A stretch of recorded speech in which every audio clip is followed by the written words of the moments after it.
All right. Welcome to the Mollie New Works Festival 2020. This event, brought to you by the Theater Mind, has gone virtual this year for reasons I'm sure we all can understand. I'm Matthew Veer, co-founder and artistic director. In just a few minutes, we'll present a live reading of Peter Gil-Sheridan's play, The Deadly Bells. Peter wrote this script a number of years ago, and he's actually with us right now, and I'd like to hand off to him to introduce his play. So, Peter? Hi, everyone. Oh, my lighting is bad. Okay, let's fix this. There we go. Hi, I'm here in Bloomington, Indiana, saying hello. And so, yeah, The Deadly Bells is a play I wrote 12 years ago when I was in residence with a theater group in Silverton, Colorado. Mollie brought me out. And actually didn't write this play in Silverton. I wrote this play based on a number of stories that I heard in Silverton the summer that I was there. This play is very much connected to my relationship to Mollie and sort of how we talked about things. And I think you'll see some of her in the piece. I've done some rewrites for this draft, so I hope you enjoy. It's directed by Nina Morrison and will be performed by Kelly Ray O'Donnell, Nat Cassidy, Ron Clark, Nick Foley, Ben Matson, and Dot Adams. So I hope you enjoy, and we'll see you at the end for a brief conversation about the play. Enjoy. The Deadly Bells by Peter Gil-Sheridan. A play in 3 scenes. Scene 1. Lights on a full-size bed in a bachelor's bedroom in a small town just outside of Aspen, Colorado. Leah has moved into Steve's bachelor pad. This is their bedroom.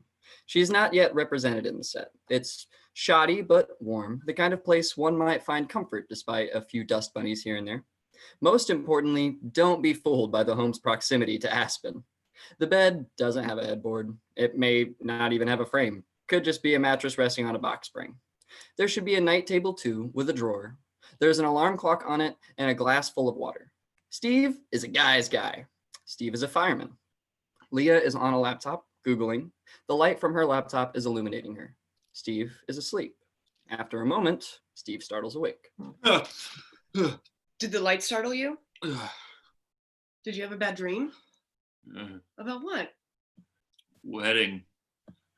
Our wedding? Well, that's not a good sign. Leah returns to her laptop. My mother, she wanted the Hendersons to come to the wedding instead of the Richardsons, so she killed the Richardsons. How'd she kill them? Shot him in the head. That's because we were talking about the deer hunter last night. Because my mother is nuts. Yes. Yes? It's a very graphic film. Do you remember the guy who played the bartender? The fat one. He was cute. Oh, that's what you remember about that film? That's all I want to remember. It's a great movie. It's violent and manipulative. You're violent, manipulative. Steve attempts to go back to sleep. Leah carries on Googling. Steve snores. Maybe we should invite the Hendersons. They're more fun. They're drunk. That's what I'm saying. A wedding is not a wedding without a couple of drunks. The Ralph on the wedding cake. That what when you woke up when your mother shot them? She shot the Richardsons. That's what I mean. Did you wake up when she shot the Richardsons? No. Well, why'd you jump? There was lots of blood. Why would that? You're used to blood. She shot you, too.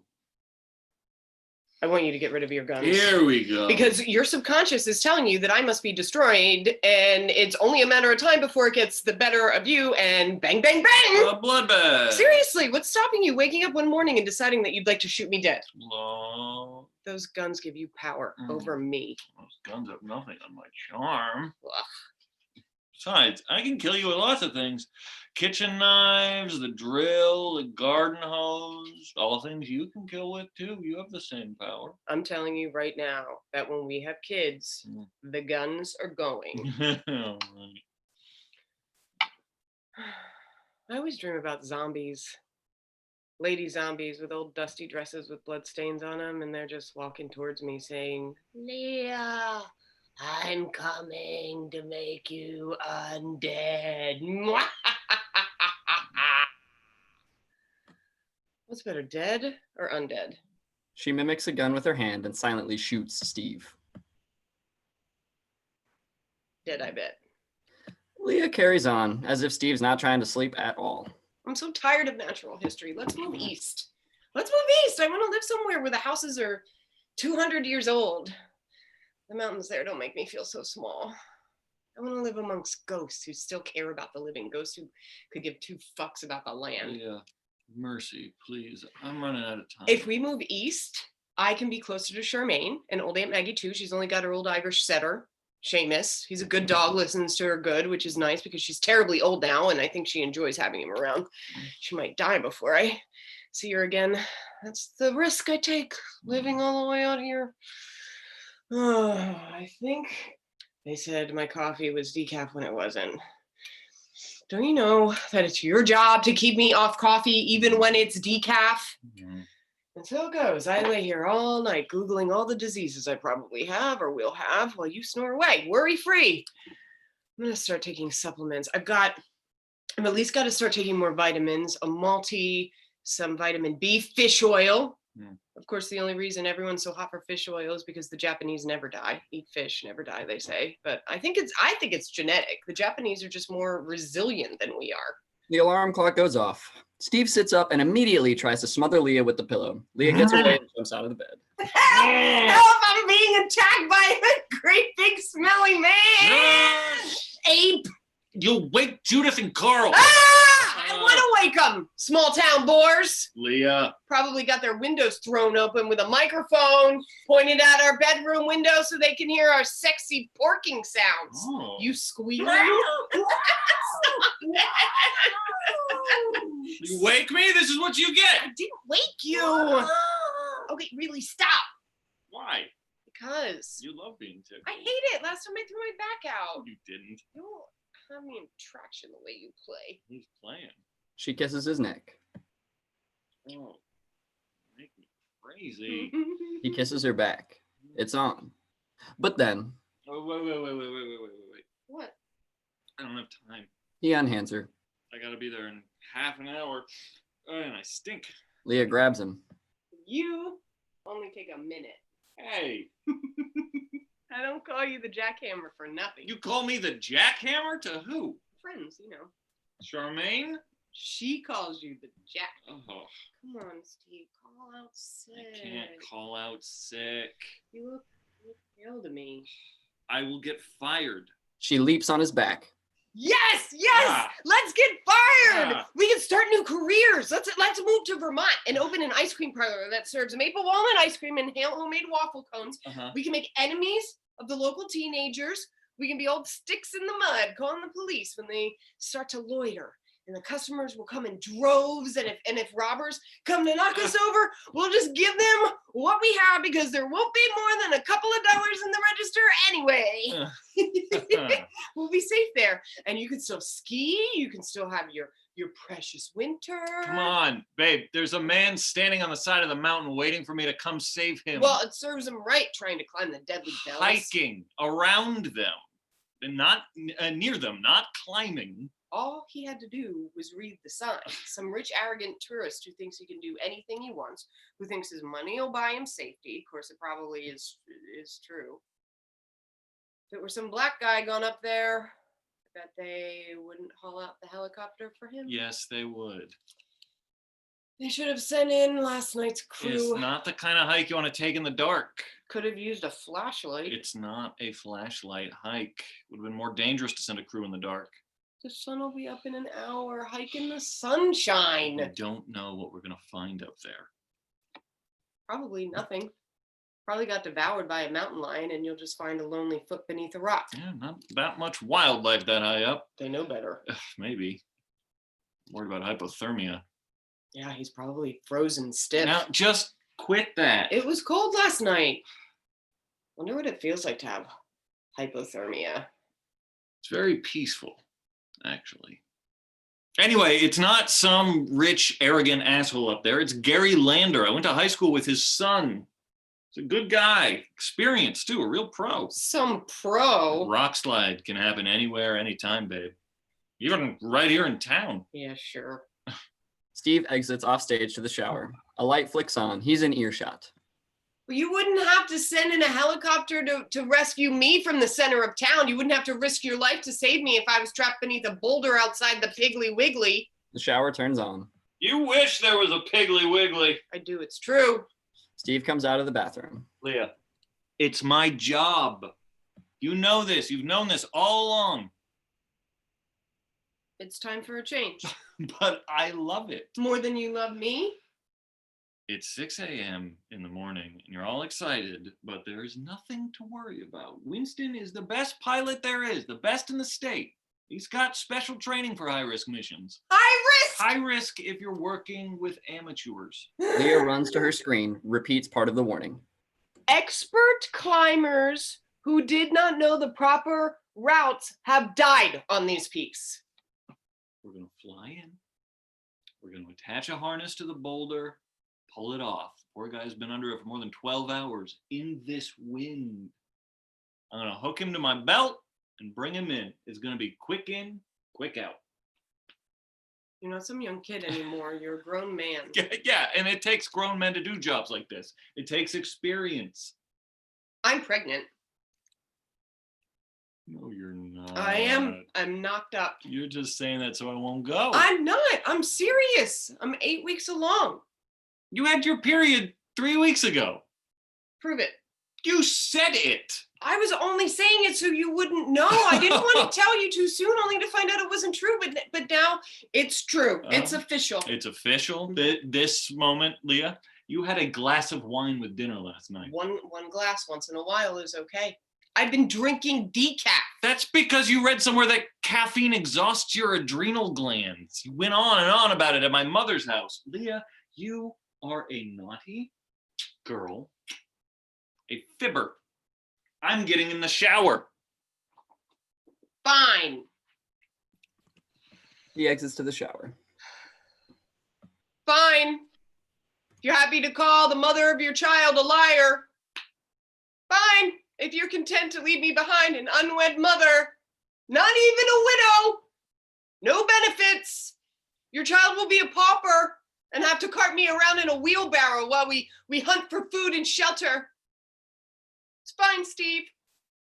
Go and have your little job where every idiot's whim keeps our lives in constant jeopardy, where all we have is this moment, no dreams of tomorrow, only dread that you'll get swallowed by some fire, eaten by some mountain. Steve starts to sing in the shower. I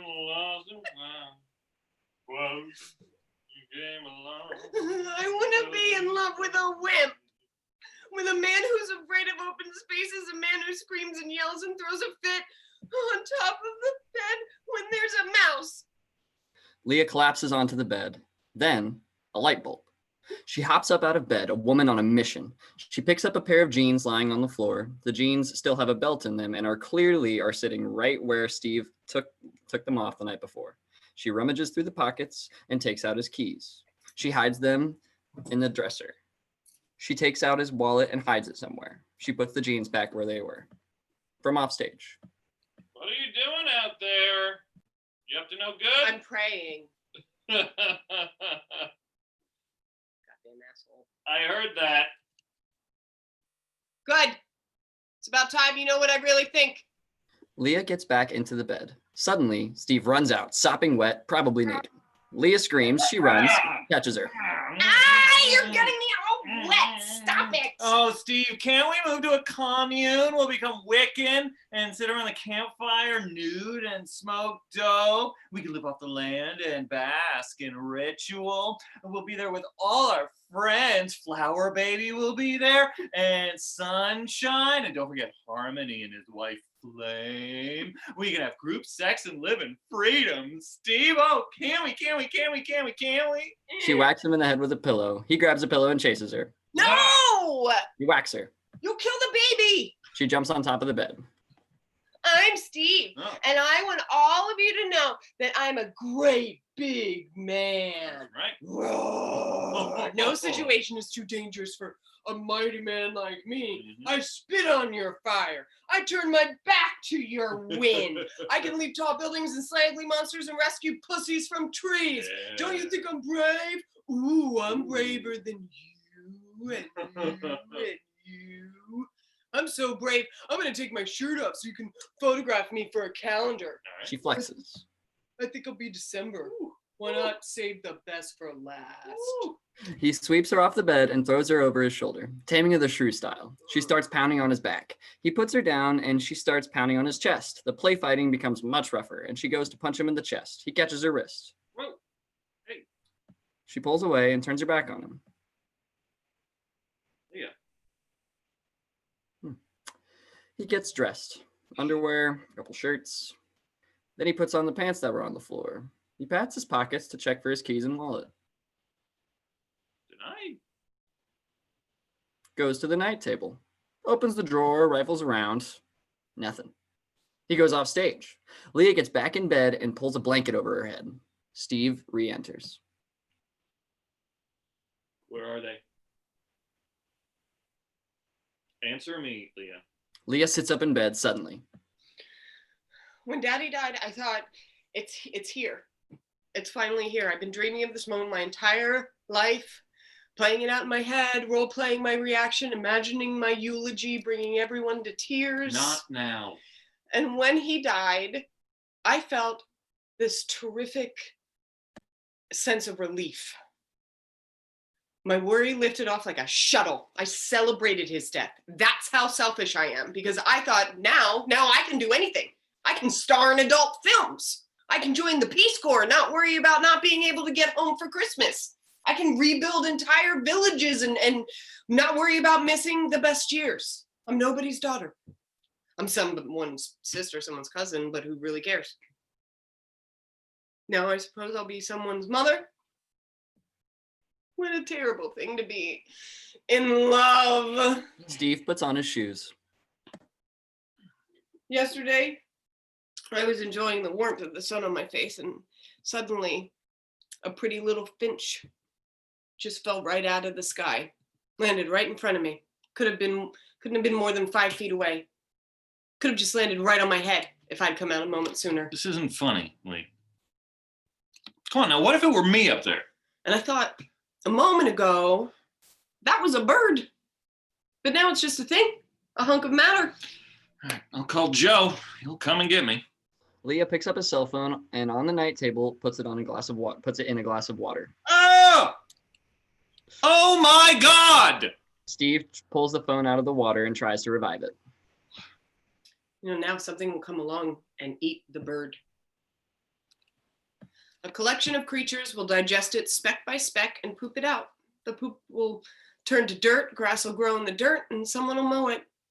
The wind will blow a blade of grass back to town, and someone will breathe it in, process the blade of grass into sperm or an egg. A woman will become pregnant and she'll have a baby, and there'll be a speck of the bird in that baby. And that baby will grow into a man and wonder why he wants to fly so badly. It's dead. It's totally dead. He puts it back in the water. I will do the same to your baby if you die. I'll drown it. Listen to me. You haven't slept. In 4 hours, I'm going to walk right through this door in one piece. I'll be exhausted from the rush, and I want to go out for a big breakfast. I will want 3 eggs, bacon, and sausage, and pancakes. And I will deserve it, and I'll let you pay. Huh? How about that? I'll leave the tip. You're not coming home. I am. I know I am. You don't know. I know. Your helicopter will fall out of the sky. You want to know why I'm so good at this job? Tell me why, Steve. I don't have any doubt that I'll come home. You are planting that seed. In my profession, doubt kills. Don't do that to me. Leah, where's your faith? Ran off. Bird could have just as easily died in his nest. Ordinary. And I don't want to live my life hiding so I can die an ordinary death when I'm old and gray. That's what I want. I know, but just because you want it doesn't mean you can have it. Leah lays her head in Steve's lap. I should have cut off your toes in the night so that you'd have to retire. Just one or two would have done the trick. Be like Misery. I'd be Kathy Bates. I'd be Sonny Corleone. He kisses her. Mm. Where are my keys? In with my bras. He goes to the drawer where her bras are. He gets his keys. He picks up a bra and puts it on over his shirt. She looks at him, sees the bra, laughs. Wallet. She gets up out of the bed. Buy your guns. Mm. He gets his wallet. He picks up a gun, considers it. I'll sell them when the baby is born. If I'll give you money for the phone. I got insurance on it. You live a dangerous life. I do. I live with you. He kisses her. Then he lays her down and covers her with a blanket. She closes her eyes and he exits. Leah is left alone in her bed. She opens her eyes and stares, glassily, into what feels like the abyss. End of scene 1.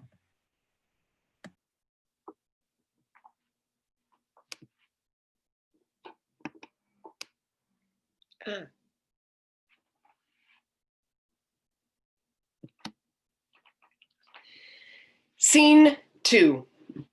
A simple, orderly, and compact space in a nice Tucson home.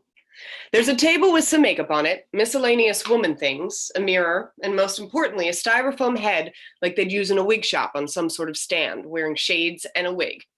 The hair is beautifully cared for. There's also a closet or a wardrobe filled with women's clothes. Dudley enters. He is in his late 40s. He wears some kind of hat, perhaps a golf hat. He kisses the styrofoam head a loving peck. I met someone. She asked me if I was married and I told her no. I told her no. That I was single. But that I had a son and that he was a nice looking kid with a kind of a bad attitude. And she said, oh, he'll do well then. And she wanted to know what happened to my wife, and I said she left me. He goes to the wardrobe and opens it. At first, he looks at the collection, but after a moment, he starts going through the rack. He pulls an outfit out here and there and studies it. Then he finds a blue dress. He holds it up. He pretends to make it walk. He might even dance with it for a spell. He holds it against his own body and laughs. He thinks then, yes. He undoes his pants and they fall to his ankles. He kicks them away. He is wearing briefs. He throws off his shirt and he shimmies into the blue dress. It fits him pretty well. It might ride higher on him than it would a woman, and he doesn't fill out the top at all, but he doesn't look completely terrible. He grabs a pair of sensible heels. He squeezes his foot into one, kicks out his leg, and admires the line. Not bad. Just then, he notices a spider. He grabs the high heel he's not wearing and pounces using the heel of the shoe. He strikes. Misses. He strikes. He misses. Damn it! He strikes. Success. He talks to the dead spider. You're one of the lucky ones. You went right to black, no slow fade. He takes the tissue and wipes the dead spider from the heel. He tosses it into the trash. He peers in after. You said to your wife, when I go, have me thrown into the trash. Nothing fancy, no service, no weeping, just a Kleenex in the waste bin. Then a party, a magnificent party, a celebration. She never believed you'd actually die, because who dies like this, running at their fastest speed? You're a bullet train, spinning web after web from room to room. Now, look at you. You vanished from the track. Well, at least you had a good excuse. You were murdered by a great big man wielding a deadly high heel. You were murdered by a deadly bell. A Dudley Bell. Oh, hi. Nice to meet you. I'm Dudley Bell, the loneliest man in the world. He puts down the waste bin. Dud picks up the other heel, puts it on, checks the line. He stands, He is wobbly. He walks. He nearly falls. He grabs onto the desk. He walks. Steady. Dud clomps about the stage. He's learning to walk. He looks in the mirror again. Oh no, this won't do. He sits. He finds makeup, a big brush. He rouges. He puts on some lipstick. He puts on the styrofoam head's shades. He takes his hat off and sets it on the desk. He removes the wig from her head. He smells the hair. He closes his eyes and breathes it in. He carefully puts the wig on. He stands, wobbly still, models, turns. He notices the tucked-in dress, untucks it. He looks in the mirror. He takes his hat and places it on the styrofoam head. He addresses the styrofoam head. Dudley, we can do this. You can do this. For Jonas. He walks the length of the stage. As he does, his walk becomes more sure, more rooted in the character he becomes, Lucy. My name is Lucy Bell, the toughest, meanest, baddest broad in the desert. My time has come. The lights shift. On another part of the stage, a twin bed appears. Jonas, 19, is asleep in it.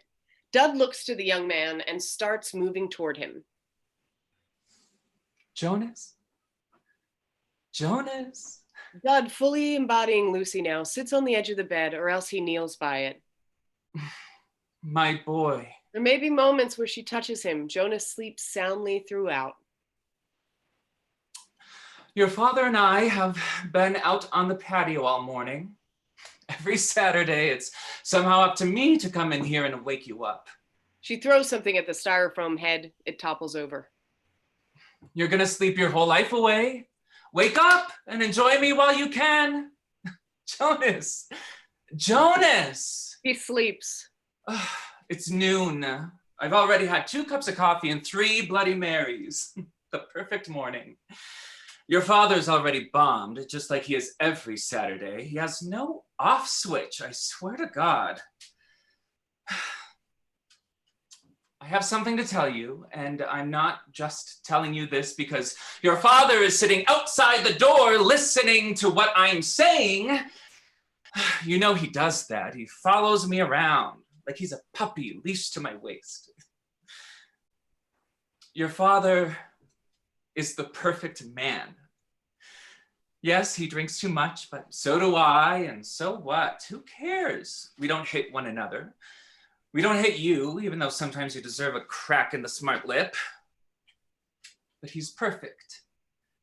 He's safe.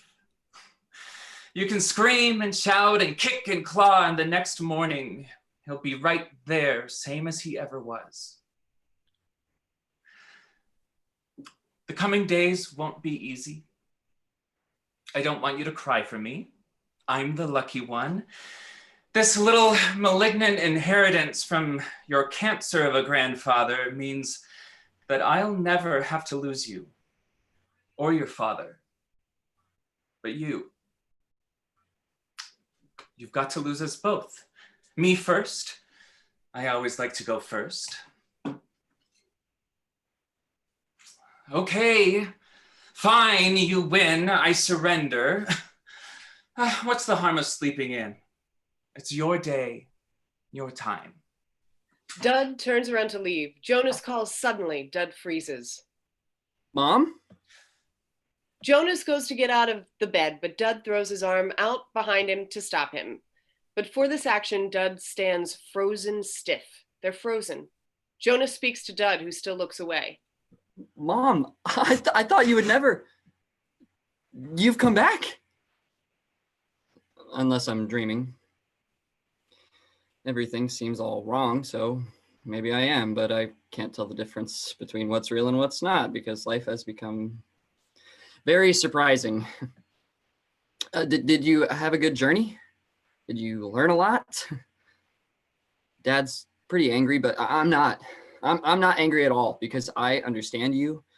I'm on the same wavelength as you are. It's always been like that with us, hasn't it, Ma?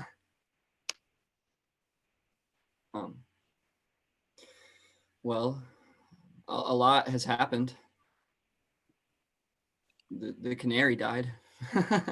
They're supposed to live for like 10 years, but that one only lasted for like 3. We went to the store to get another one, but they were out of canaries, and Dad flipped out on and then fell all over himself, apologizing to the store clerk for his outburst. We had Cinnabons after and made ourselves sick. Mom, where have you been? Are you still sick? I always thought you went to the desert and burned up under the sun. And we drove around that desert, but we never did see you. We called your name. Dad would just start running and through the desert and yelling your name so loud, and he would make himself throw up, and then I'd have to drive him home. But maybe you've been at some sort of wellness facility where contact with others is prohibited. Maybe you've had shock therapy. Are you well? Even if you're not, that's okay, because we can take care of you here. We can look after you. I'll drop out of school so I can bring you your meals and sit with you. I can always go back later. It's not like college is going anywhere. We did go to the police, and they wrote a lot of shit down, but they never did anything. And we kept going back, and they escorted Dad out because he was shouting at him. And I peed on the floor in their men's room a few times because I fucking hated those assholes. They kept saying things like people disappear all the time, like those are the breaks, and like was there something wrong with her? Did she suffer from mental illness? And we would say no, but she was sick. And one of the cops said, this lady cop, she said, you know, in the wild, animals go off to die on their own away from the pack. And I was like, yeah, but see, this isn't the wild, you stupid fucking asshole. This is Tucson. And I would say to Dad, remember, she told us she would do this. Do you remember? And he would say no, but I knew he was lying. And I asked him like every day, like a nuisance. And every day he would say no, but each day it seemed like he might say yes. And I could tell because I know Dad. At least I think I know Dad. I know him. I know you. Don't I? Even if you look different. Even if your face isn't as pretty as it once was, I won't mind. Even if you're deformed, if your face is carved up or broken, Mom, won't you please just look at me? Dud turns around to face Jonas. He's startled. You look different. His own voice. Jonas. I remember your face was soft before, and now it isn't. It's harder now, but you've been out in the wilderness for a very long time without being able to. And you're sick too, and I know that can change a person's appearance. Like when Grandpa died and his face became all elongated and his mouth was open all the time, like he was gasping, like he was working really hard just to breathe. Jonas. And I remember thinking, why can't we give him some oxygen so it'll be easier for him to breathe? And someone explained to me that we were just letting him die, and I couldn't understand why we would just let him die. And someone said those are his wishes, but I wondered how we knew his wishes and how we knew if his wishes were the same now that he couldn't breathe as when he could breathe. I know this is strange. Because I know a lot of times I'll be lying in bed under my covers and comfortable, and I'll think I want to go running every day for an hour. But then later when I get all dressed up and I'm in my shorts and my sneakers and I start running, my wishes change. Dud moves closer to him. Don't come near me. Please. Stay away from me. She's been gone 8 months now, and I... You stay 1,000,000 miles away. Since last summer. Your tricks? When it was so unbearably hot in monsoon season and we were sweltering. What the hell is wrong with you? When you can't get dry, it makes you want to sleep. You lie in bed just soaked like you're caught under a cloud, your own little rainstorm. I hate you. I shouldn't have spent that afternoon in bed. Because you're a weakling. She was acting strangely. But that was her way. Still, that day she was different, kind of the way she was the day your mother died. Dead in the eyes, like she'd witnessed something catastrophic and couldn't find the words to speak about it. And I kept saying, what's wrong? Are you scared? And she wouldn't say anything. She looked at me like this. He demonstrates. Please stop it. You're scaring me. Don't be frightened. It's only me, baby. It's not you. It's not. Don't look at me. Jonas turns his back but is unable to leave. Dud turns to face the audience. The men are back to back but with distance. How did she get wherever she went? I called every one of her friends, remember? Even ones who she hadn't talked to. I called that woman Mary a liar because I really thought she was the one who took her somewhere, and I wanted to know exactly where she took her. Mary said to me, Dudley, you're too focused on the body, focus on the life she lived. The nerve of that woman to feed me that load of garbage. Without a body, you're just an idea, and I've got too many goddamn ideas. How do you wake up from the one nap you managed to actually take to find the only person who matters in the world has vanished? Except you, there's you, Jonas. Isn't there? You matter. Jonas turns around. No, I don't. You matter more than anything. Not then, not now. Yes, then. Yes, now. Always.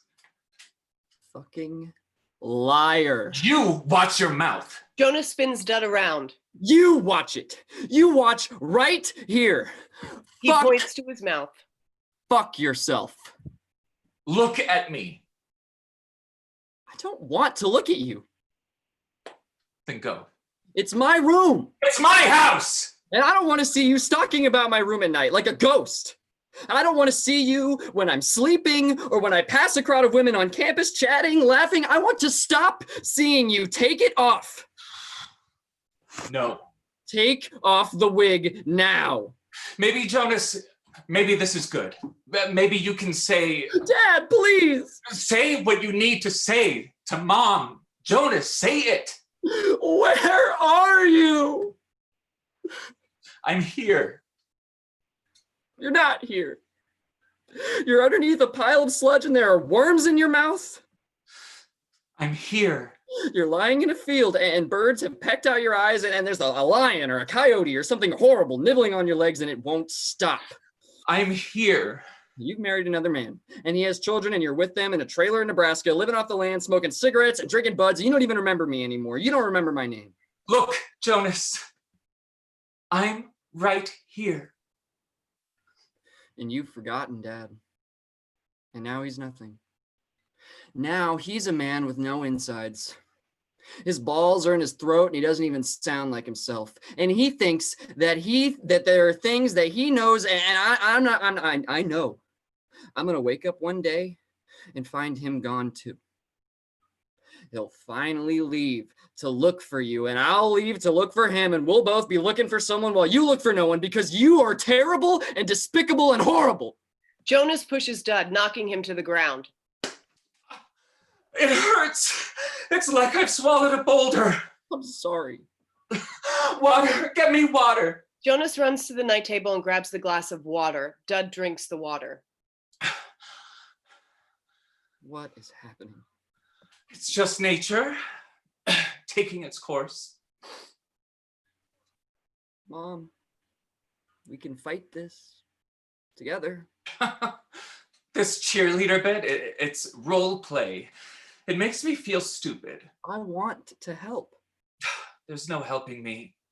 You've got enough to worry about. You've got the prom and graduation. Who gives a fuck about the prom? The prom is a rite of passage. So is the death of your mother. Fuck the prom. I'd give all the proms and graduation. I won't be the one to take that away from you. You've taken away everything. It's my body, Jonas. It's mine. The pain is mine. The rotting is mine. I decide where it goes, not you. Not your father. Me. Oh, now Jonas, don't cry. You sound like your father when you cry. Dud takes hold of Jonas. Jonas. Jonas.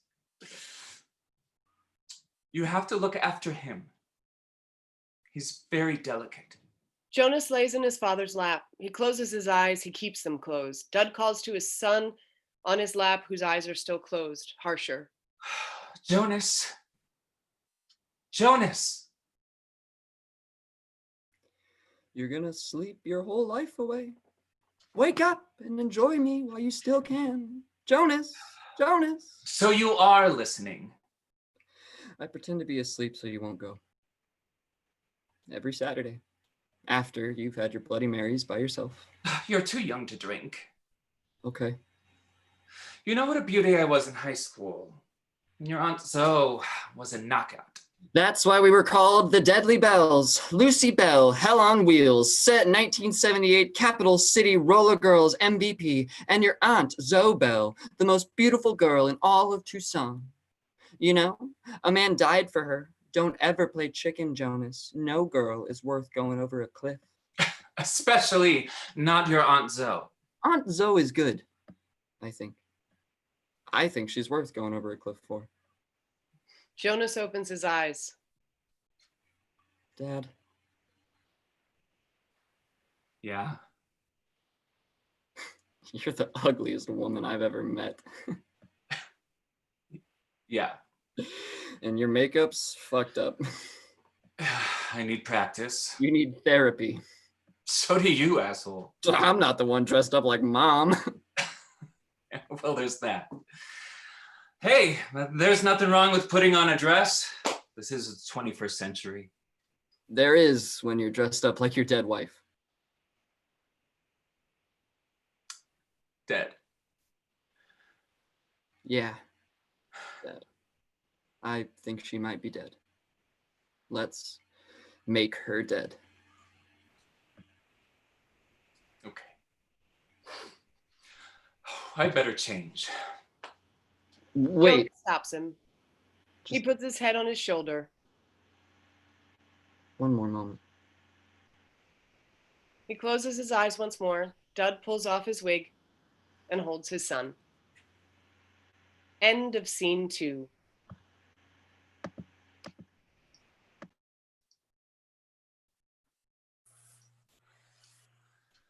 Scene 3. Lights on a mountaintop. These are the maroon bells just outside Aspen. The sun is edging in. Wind. Gary is leaning against a giant boulder. His left foot is stuck beneath it. He has managed to find a way to rest his body against his captor. His pack is near his free foot. A canteen sits on top of the boulder. He is weary, drifting in and out of sleep. He startles himself awake and knocks his canteen to the ground. No. Oh, shit. Fuck. He reaches for the canteen. Come on, just come to me. He yells at the boulder. Come on, you bitch. Oh, let me go for a minute. I'll get the water, come right back, I promise. He waits. You could at least have the decency to respond. He uses his pack to try and get the canteen. It's no use. He brings his focus to staying awake. Come on, buddy. Come on. You're not gonna die out here. He sings the Sky King theme song. In Arizona, there's a rancher brave and bold. He flies his plane, the songbird, through the heat and through the cold. Sky King. Gary dozes. From upstage, a woman appears. She carries a large pack. She looks a bit ragged, tired. She sits on the other side of the boulder where he can't see her. She closes her eyes to rest. Gary wakes again and hums a bit, something lively. The woman opens her eyes, but she doesn't move. After a moment, he negotiates with the rock. You show me no kindness. I've been here with you for more than 16 hours now, and I've listened to all your problems. I kept you warm through the night. I even sang for you. What have you done for me? Wouldn't it be nice for you to just roll on, to be with all the other boulders down at the bottom? What's that? He puts his ear to the rock. Well, I happen to think you're very attractive. It's that I am a married man, and I love my wife. I do. Well, sure, she has her faults, but still, I have children. I have grandchildren. Look, now, no. I know you have the whole scene painted in your mind. You and me driving through the desert with the top down. You in the passenger seat with your shades and your scarf blowing in the wind. But hear me when I tell you that driving through the desert can be very dangerous. Sometimes you can go feels like days without seeing a gas station. Your car can overheat, and there you are, stranded. There's no fuel. There's no water. He kisses the boulder. You'll be fine without me. Just let me go. It's time. He reaches for the water again. He gives up. When I get out of here, I'll have you ground up for gravel in my driveway. Please, I'm thirsty. The woman stands and approaches Gary. She holds out her canteen. Water? He startles at the sound of her voice. He looks at the rock. Oh, fuck, you just spoke. The rock is speaking. God help me, I'm hallucinating. Yeah, I'm probably already dead. This is a death dream. Yeah, the moment before. Oh, my God. Oh, please forgive me. Tell my wife that oh. Sir, it wasn't the rock. It was me. You? Me. Are you the rescue squad? No. Oh, I'm rescued! No. Yes, I'm saved! I knew you'd come. No, I'm not with the rescue squad. You're not? No. Are you an apparition? No, I don't think so. An angel come to take me away. God, no. Just the opposite. You mean, oh, you're The devil. Some might say so. Satan in the form of a beautiful woman. I'm flattered. Oh, Christ. He can't help you now. I've made mistakes, yes, but I've always tried my best to be good. You need water? Oh, yes, please. She hands him the canteen. He opens it, drinks, perhaps a bit desperately. Yeah, mine is there on the ground.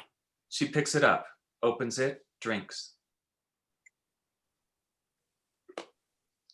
Tastes like raspberries. Flavored. It's flavored, Crystal Light. It's terrible. I like it. All the same, I'm not the devil. I'm not an angel. Just a hiker. Oh, that can't be. Why? Well, the sun's just coming up. You'd have to be hiking through the night to get all the way. That's right. I've been hiking through the night. For 3 nights now. That's so? It is so. All night long. All I could think about was how impossible all this is. This rock, my foot, and now you, a stranger come out of the sky or down from a tree or up from the earth. Tucson, actually. Lovely place. Ever been? I said I have. I'm from Aspen. Fancy. Not for the locals. You're lost? In my way. Well, I know just where we are. I can lead you out, draw you a map, or when they come, they'll take you back. I'm not going back. You can't very well stay here. You've come here to die. Only I lack the courage so far. And you? I've just come for the view. And now? I'm stuck. I can see that. Does it hurt? Can't feel it. That's good. Or not. Could be black and rotted. Oh. Could have to have it amputated. Ah, well, feet are overrated. I'll die if I'm a cripple. You won't die. How do you find it? What? The view. What kind of question is that? A simple one. Did you find the view beautiful?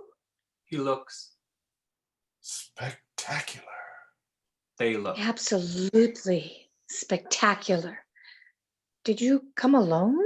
Oh, that would be foolish. We do foolish things in the interest of solitude. I came with a friend, Eugene. He hiked back to town yesterday to get help. And he never came back? No, Left you here? the darkness and the wind. I'm not sure they come with this wind. Nearest town is 6 hours. They'll come. Unless, of course, What? unless something has happened to him, to Eugene. He could be standing a mile away with a boulder in his foot, talking to his very own ghost. I'm not a ghost. Say, maybe I can help move this thing. Here, you're not going to be able to move this. How do you know? Well, I'm a strong man. Fine, but you're under it. My friend Eugene tried. Your friend Eugene is a weakling. He works out. Will I crush your foot if I get it to budge? Won't get it to budge. But will I crush it? Not any more than it's already crushed. She rolls up her sleeves. Just because I'm a woman doesn't mean I can't. At least I don't drink Crystal Light. She pushes with all her might. It won't budge. I know. She begins coughing, a terrible hack. Water. Give me water. Gary holds out her canteen. Are you all right? It feels like I swallowed a boulder. I wish you'd swallowed this one. She drinks. Her coughing subsides. Have you really come here to die? Yes, Suicide? like that. Yes. Except less communal. This way, no one has the gruesome job of finding the body. Oh, someone always finds the body. I'm an amateur, so I thought by now I'd have made a fatal mistake or I'd have collapsed from exhaustion. Something. But my hiking has been flawless. Not a scratch. She opens her pack, takes out a bottle of pills, shakes them.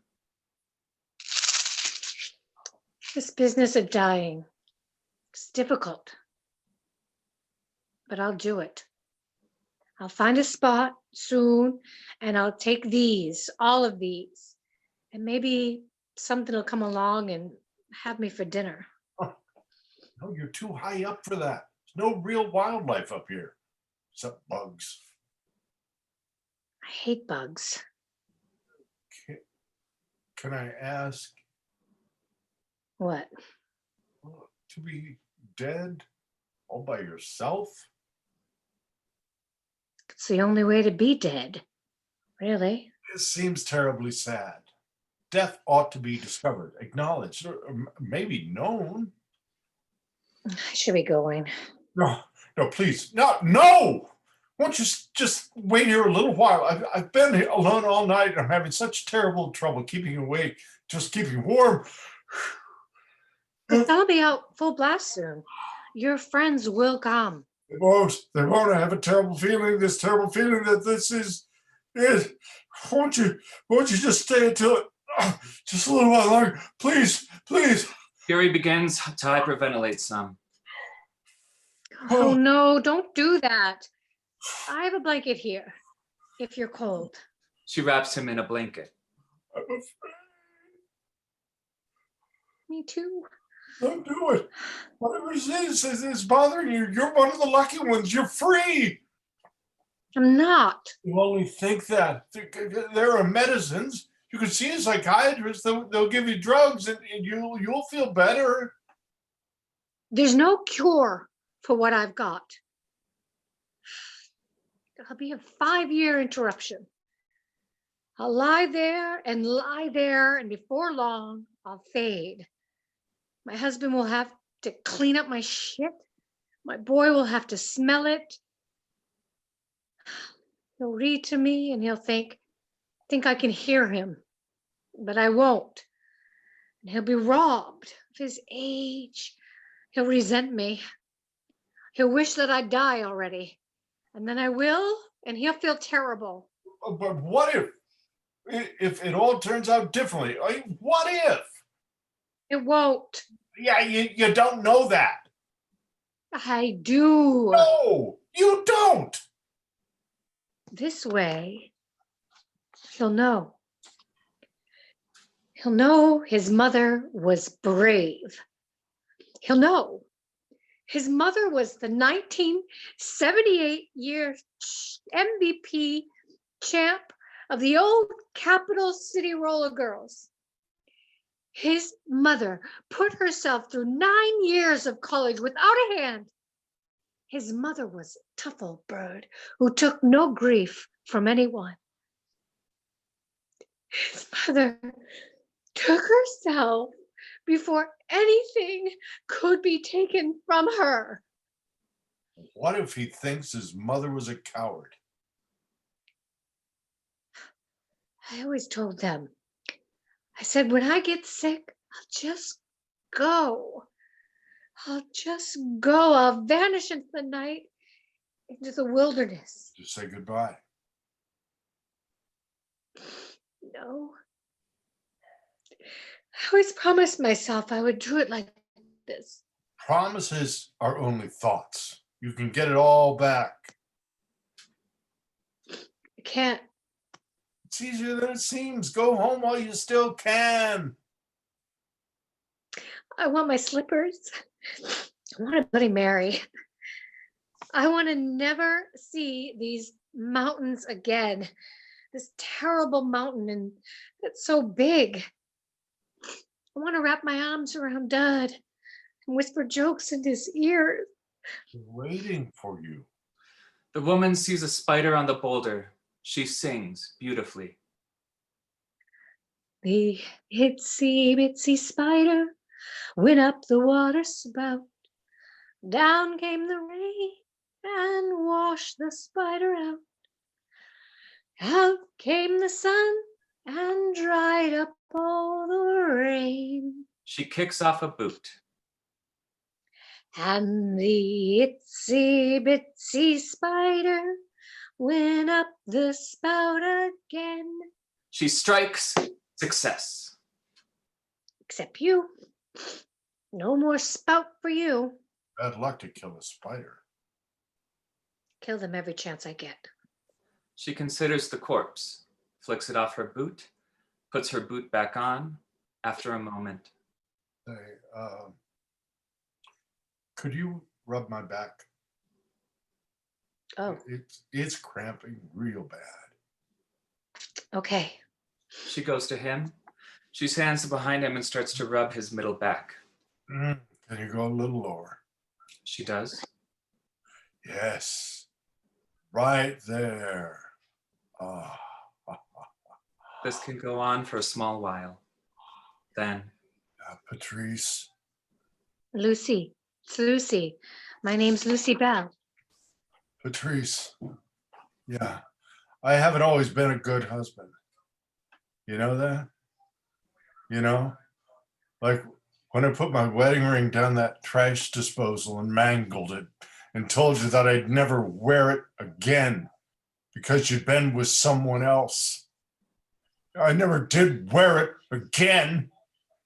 I want to tell you that I forgave you because I didn't have the courage to live without you.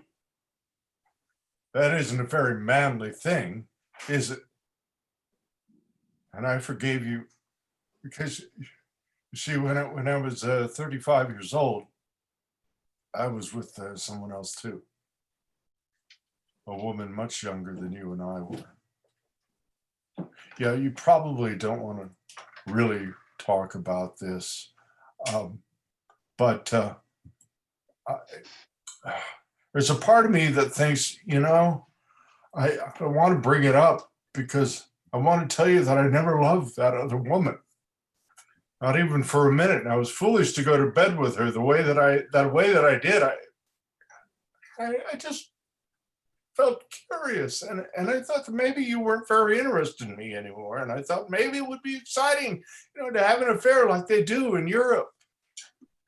And then later, when I looked at my ring, I thought that I'd messed up our marriage just as much as you had. Since we were both so terribly stupid, we might as well stay together and be stupid together. Do you remember when we were in London and I fell down the stairs of the double-decker? And I broke my foot and ruined the entire vacation. And I was impressed that you didn't laugh because it must have been quite a sight seeing a big man like me fall down so dramatically. It was more scary than funny. Was it? There was that teenager laughing. Do you remember? No. Sure you do. Was she blonde? Yes. And kind of homely? Not that homely. Maybe a little. I couldn't hear her laugh. Oh, I could. I remember thinking, how can you laugh? I can see someone laughing. And I remember I wanted to kill her. It felt like that feeling when someone you love dies and the entire world is oblivious to that loss. Everyone carries on laughing and eating and drinking. Black holes form around you. I landed on my head. You were upside down.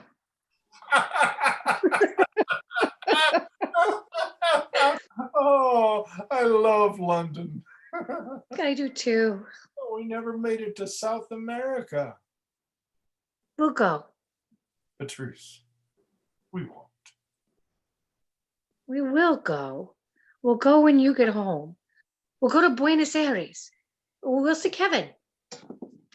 Kevin, Do you remember Paulo? okay, yes. Jonas' babysitter. You had a crush on him. No. Well, maybe a little. He had terrific arms. You did like him. And he was so good with Jonas. He was gentle. I was gentle, Of course you were. but he was 19. Right. Right. I always knew you loved me. Even when you were fooling around with what's her name? Anne. Yes, now I remember. You never knew her name. I did. I even knew where she lived. Leadville. Your desires were never all that different from mine, Dud. Gary. Dud. Yes. You should go to Buenos Aires. Take Jonas. Maybe he can meet a nice Argentinian girl and live there somewhere other than Tucson. He hates Tucson. She leans her head into his back. Won't you please come home? She moves her hands up his back until she reaches his shoulder. She turns his head. No, She kisses him. I forgive you. I forgive you. The sound of a helicopter. Gary waves his arms. While he does this, Lucy exits. Oh, there they are! They've come to save us! Oh my God, I'm down here! Oh, I'm gonna get out of here, Patrice! Patrice, I'm coming home! He turns around to find Lucy gone. Lucy. Lucy, come back! Now's your chance! There's still time to fix this. You can come to my house. Meet Patrice, and I can meet your husband, your boy. The helicopter sound becomes louder. Steve is lowered in. He has a pulley system in his hand. He jumps off the rope and hugs Gary. God damn it, Gary! I knew you'd make it, you tough old dog. There's a woman up here. She was just here. I've never seen wind like this. I swear it. It's okay, man. We're gonna get you out of here. Your son is worried sick. Poor guy threw up twice at the firehouse. He is gonna be one happy man. Steve attaches the pulley system to the boulder. He moves the boulder ever so slightly and Gary can pull his foot out. Gary is free. He immediately falls to the ground. Lucy, come back. All you need is some food and about 3 days worth of sleep. Come on, man. No, please, we can't leave her. It's all over, Gary. No more ghostly voices, no more wind. Time to get back with the living, my good man. Steve attaches Gary to his waist. Steve gives a signal to the pilot. The men are lifted out of the space. The helicopter sounds get fainter and fainter. After a moment, Lucy re-enters. She holds her hand up to the helicopter. She waves goodbye. The end.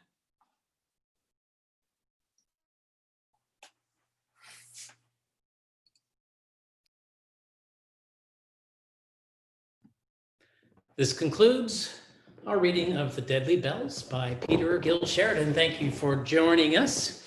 If you care to remain with us for a bit, we're going to have a conversation just about the play, just asking the actors about their experience, maybe a little chat with the director and the playwright, Peter Gil-Sheridan, who should be joining us again shortly. And we also may have some members of the company of the Theater Mind joining us as well. I'm going to hand this over if Peter comes back online. There's Nina, here's the playwright. I mean, here's the director.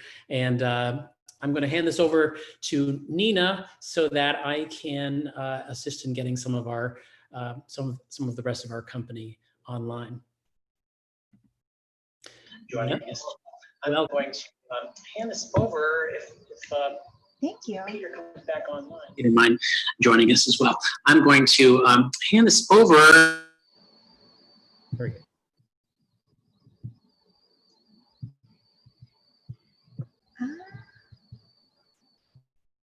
Hello, Peter.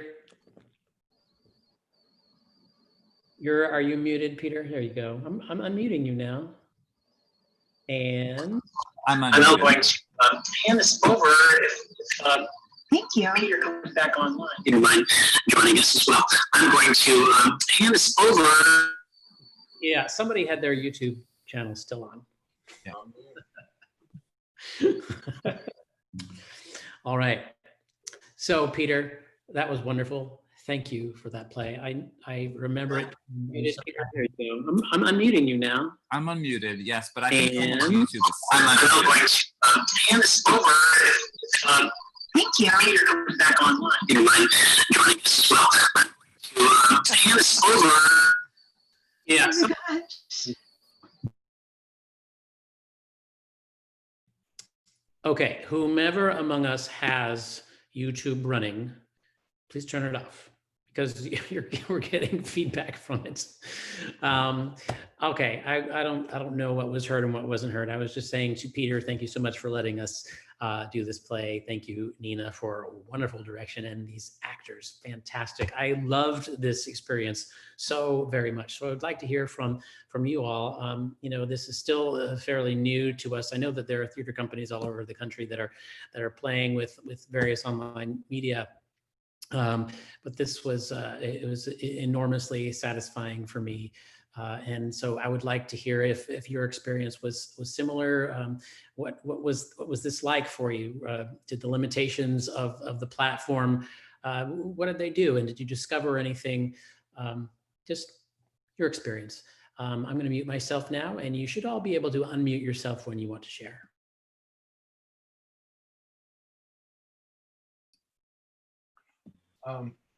I've never done one of these before. I'm Ron Clark. Hi.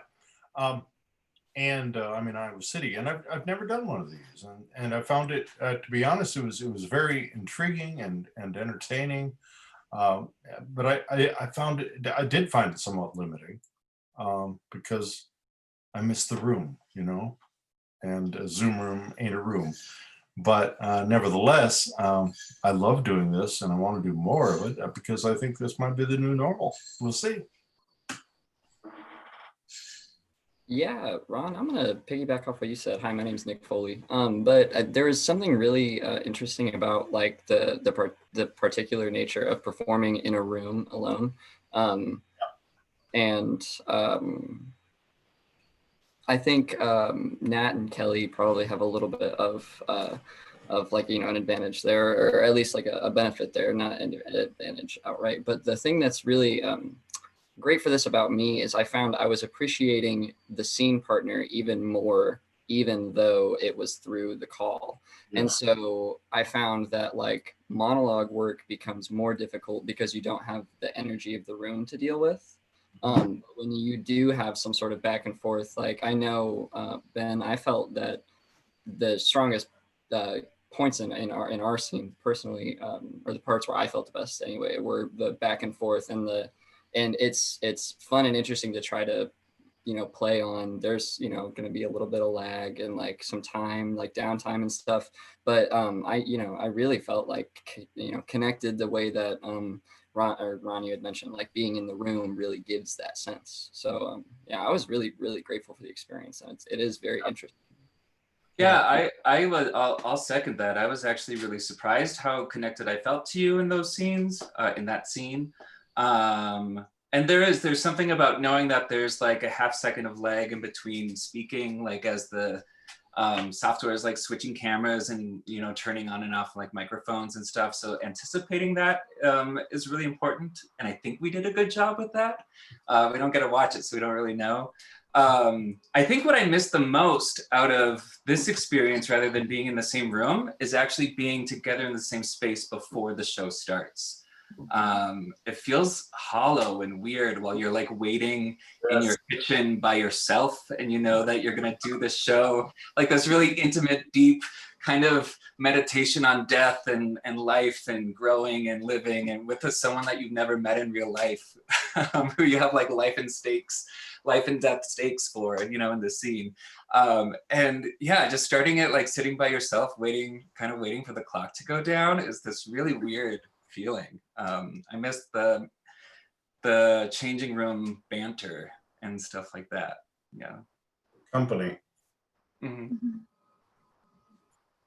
Yeah, it was so strange to give you all direction and be like, you're alone and you're wearing some kind of like microphone, or you're speaking into a screen, but I want you to make it really theatrical and really big.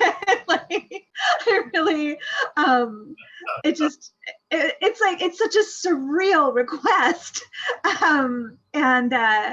I mean, you all met the challenge so beautifully. I just really, really loved your performances, and it takes a certain kind of generosity to be able to say, okay, I'm getting nothing back feedback-wise, and to still give so much of yourselves. And I'm so thrilled that, you know, at least you had scene partners that you guys could play off of, even though that was totally mediated as well. But, you know, at least you could feel that exchange, since you didn't have the exchange with the audience, because it's so challenging. Yeah. I will say, having been an audience to 2/3 of this play, it did seem uniquely well suited for this format, because there is something so isolated about each of these characters. Yeah. And they all are kind of play acting in a lot of ways, in like a vacuum within the scenes themselves. So there was something watching the other two scenes in particular. So I was a little distracted during the first one, but watching the other scenes, like it weirdly worked to have everybody in their own little box trying to communicate with the other people. I did one of these a couple of weeks ago with just a production of Coriolanus, and it felt That's Coriolanus. Yeah, everyone, yeah, people were hungry for Coriolanus, so we met the demand. But you know, that didn't feel as like thematically connected to the medium and to the constraints that we are facing as this did. Like, this kind of felt like it could have been written for Zoom in a lot of ways. Yeah. More than most. Yeah. Yeah. I'm so ahead of the time. I wrote this 12 years before Zoom existed. Good. You're talking to Anthony Fauci, and he said, "Peter, it's gonna happen." It's all apart. The playwriting version of insider trading.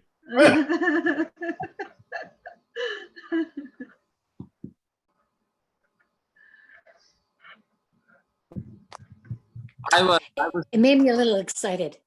Go on, Doc. I didn't mean to jump over anybody, but I got really excited about this because first of all, mostly bummed me out, because not being with people, I mean, that's what acting, theater, stage is about to me, is the energy, is the people. But it also made me excited because I feel like a new normal is being set. And so we're kind of pioneering this in a way, and there's so much room for improvement. Sound, lights, scenery. We can do it. I mean, it's going to be different. It is weird. It's not the same. but I think I was mentioning this before. My husband is a professional stagehand, and I've been in the theater a really long time, and I've seen a lot of changes in the theater.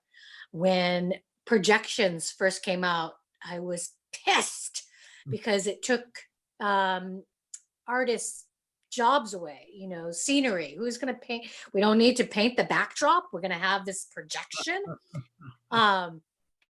Then and interjected, and he was like, well, you know what, this is creating new jobs, and it's a new craft, and see what it brings. And as time went on, I really began to appreciate that medium. And so we'll see how this morphs. I'm glad to be taking part of it. That's it. I've heard a few people talk about we're creating a new normal, and I hope to God it's a temporary new normal. That said, there's something about this doing a creative adventure in this particular way that allows us to be so nimble because there's not a lot of cost involved, because you can collaborate with actors and writers and directors from all over the place. And as you said, Dot, there is a huge amount of room for improvement, and that excites me too. Just watching this play, which I had read before but hadn't had the opportunity to see, I am surprised, and I was a proponent of this. I had this idea to do readings like this 2 years ago before everyone started doing them, but even I, as a proponent, was really surprised at how engaged I was, and how still visceral it was, and how intimate it still felt. I mean, that's a credit to the writing, it's credit to the actors, it's credit to the director, but it's fascinating to me and exciting to me that the power of storytelling, the power of connection, the power of truthful, honest acting, and I think I see a lot of opportunity in this, especially now. A lot of theaters, a lot of companies everywhere are hurting for funds. I mean, very few theaters ever aren't hurting for funds, but especially now, it makes it extremely difficult.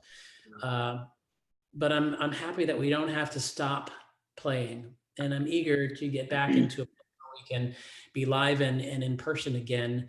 But I'm really pleasantly surprised at what is possible given the limitations. I don't know if you've heard, Matthew, but Riverside Theater is giving up its space. Matthew and I have worked together at Riverside Theater. It was a company here in Iowa City that I helped found. And Matthew worked for us and did beautiful work for us as an actor. And now the space is gone. And so the burden of figuring out, how are we going to keep doing theater? And they're working on it. Mostly I'm just being glad I'm retired from leadership. But it's a huge challenge, but I think we're going to see more and more, that these old storefront spaces just don't work anymore. They're not going to fit the problems that we have. And like you said, I hope this is a temporary problem. But it's really interesting, Gary. I'm Gigi.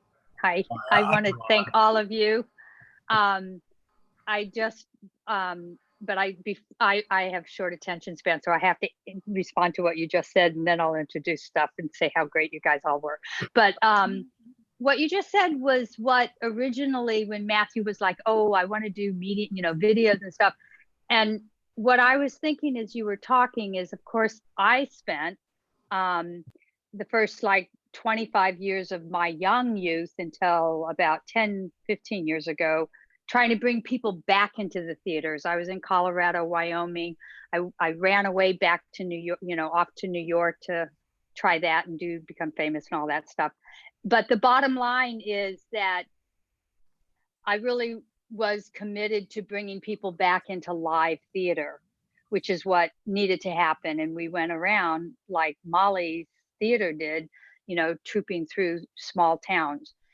But just here in the Bay Area, which is where I live, it is so difficult to keep the audience. And it's so hard when the audience is asking each other for money to keep the doors open. But as you were talking, I thought about the fact that one of the things this reminded me, particularly because kudos, Peter, you guys, each play that happened was more and more polished, you know, each play successfully in these 5 pieces. And like Dot, you knew your lines, like you guys, it was like a real scene. It was like, oh my God, they're so fucking together here. Oh, excuse me, his family audience. But the bottom line is that you were way more, you know, together than the first one that we did, the raw one. And so that bottom line is that one of the things that hit me as I was watching you was it reminded me of my soap opera class 35 years ago in New York City, where they actually put us into little Brady Bunch squares like this. And but we were all in the same studio. And that was so that we could see each other on camera and we were learning about stuff, etc. But what I hope is, to Gary's point, or Ron's point, thanks, you're back, Ron, is that it doesn't replace live theater, but it's an actually new genre. And what it's speaking to, Ron, is I think it's speaking to the fact that the youngins, people under 30, they are all on social media. They're on their phone. I was just filming a riot outside my bedroom window.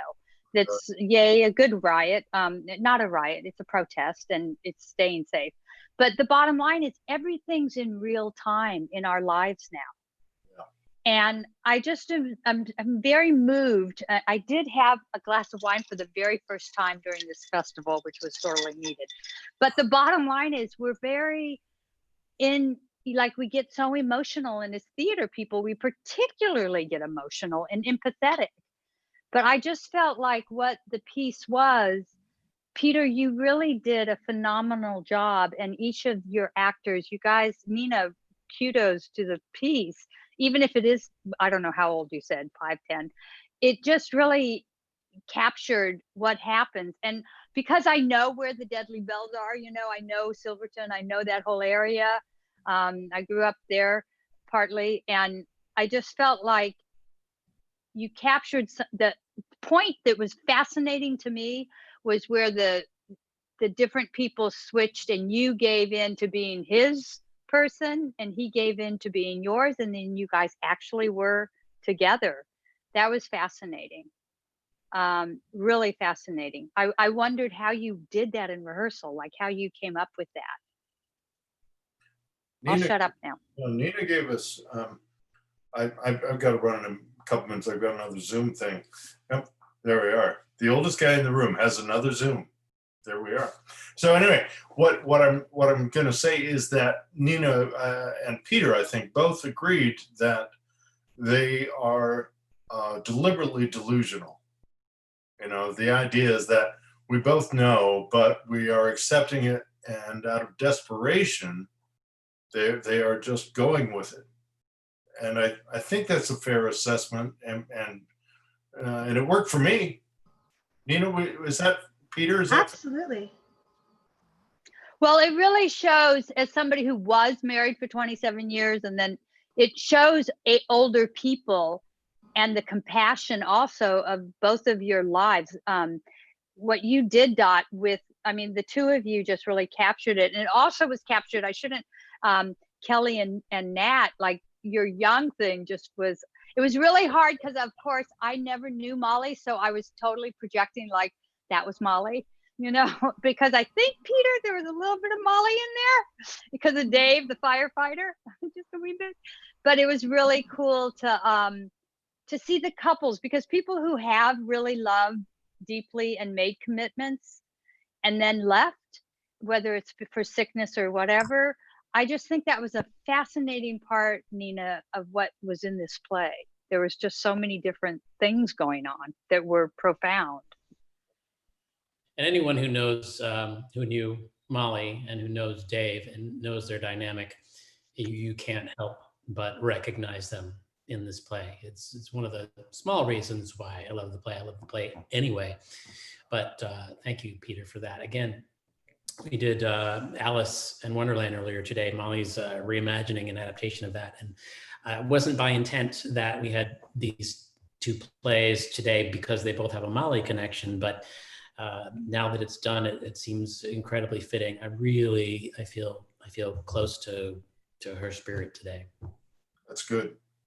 I think one of the things that I was thinking about earlier as we were talking about all the Zoom things and all that stuff is that I think Mollie was really good at trying to bring people together. And I was looking at this reading tonight and thinking, you know, I know Kelly, I met Kelly when I was 17 years old at Fordham.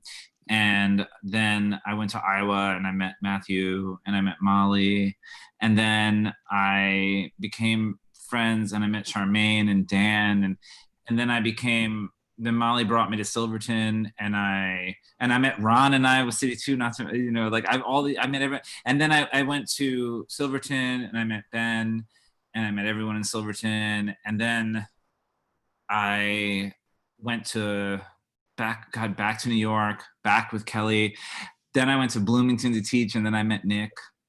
And he was just in my play 6 months ago. And I went back to Iowa as a guest and I met Nina. And then Gigi came aboard, and all of a sudden, all of these worlds all coming back together.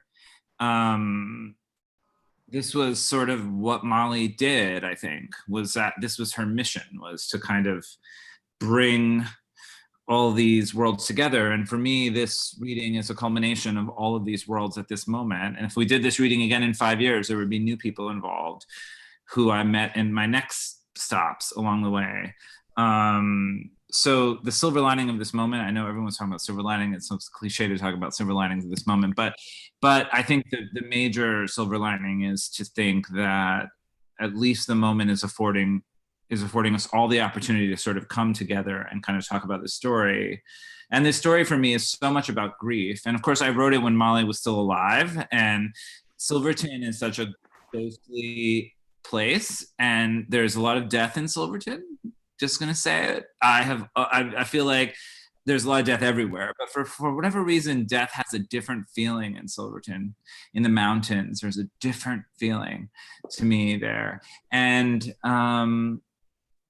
the ways that I experience the stories that I've heard in Silverton, which somehow take on mythic proportions. I don't know if it's the altitude, I don't know what it is, but there's something so incredibly ghostly about the place.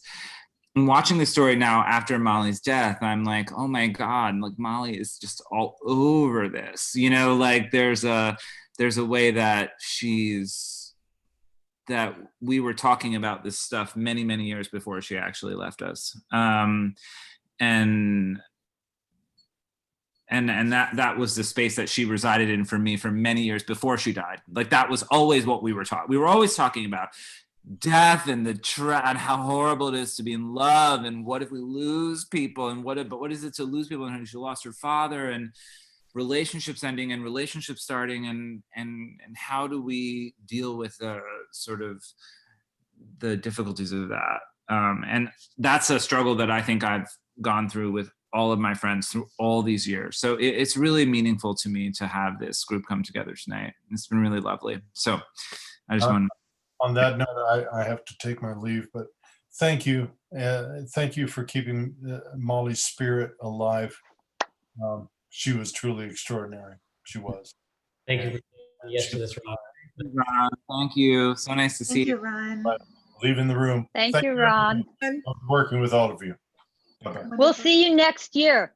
Hey, I would love that. I would love that. We're counting on it. Okay. Now, I want it, and remember, Corona is the silver lining. That's what the word literally means. It's the silver lining around. Oh my so God. it's very interesting what it's bringing to the world. As evil as and sad as it can be, maybe evil's not the right word, relentless. Yeah. It does bring, there is this bizarre silver lining that is happening to the world because people are remembering we need each other. I gotta go, darlings. Bye-bye. Bye. I thought it was very cool that Ron's wife, Jody, was in the background playing Patrice mind reading. I mean, Out, Peter. You know, on YouTube, because I have a monitor up because I'm sort of running the technical stuff here. YouTube looks different from our view. YouTube somehow is programmed so that you only see the active viewers, and it's optimized. I mean, it's perfect. Whereas this view, of course, you see everyone. So I'm watching it on here because it's 20 seconds earlier. This is the true real-time one. And I couldn't see her because I've got this tiny little thumbnail of a thing. Once you pointed it out, looking up on the big screen and seeing it large, it was a real treat to see her there. It was a little Easter egg inside the performance. Did our dog also make an appearance? Because at one point she leapt onto the couch. Yes. While I was talking, like Leah's talking about her aunt's dog, and our dog just decided to join. I don't know if any of you with pets. I noticed Matthew's dog's made an appearance too.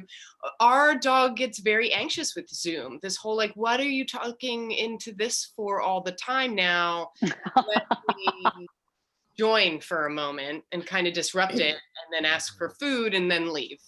And I think we're all like, because I love what you said, Gigi, about how this is a new medium. And I think that's very, very true and very apt. And because of that, like, we're still kind of learning how to use it. And we're all like projecting artificially loud to get to our laptop speakers. So our poor dog is probably like, why are they shouting? What's going on? Experience that from any of you at all. It seemed really natural. And again, I was surprised. I thought this would work. I thought it would be good. It was better. It was measurably better than I expected. Delana actually started using the fact that, you know, we had to tell people, don't put your, like, don't, you know, but then she realized, oh, since it was, you know, Mad Hatter stuff, and that she actually had people do that where they came in, you know, in and out. So it was just like a tidbit of, you know, if we'd been trying this, definitely I would say from now on that you have to do more than 2 rehearsals on the Zoom, because the first 2 are completely as the newbies. Now that you guys, you know, there's so much technology and figuring out what different people have different devices. And if somebody gets off, then they can't sometimes get back in. I mean, there's just a lot of weird ass stuff that, oh, sorry, I'm talking Arizona. You know, it's just not as simple as when you're, you know, working in a professional studio or something, and just with one other person. So I do think that if we move forward on this, because Matthew's so excited, I have a feeling that we're going to be doing marketing, that, you know, I think that we should definitely, he was brilliant. And Peter, I heard it with your input, that we purposely recorded in case things didn't go right, a dress rehearsal. And thank goodness we didn't need that, but that is something that I think, you know, we have to do. But I do think that the technology of it is still pretty rough.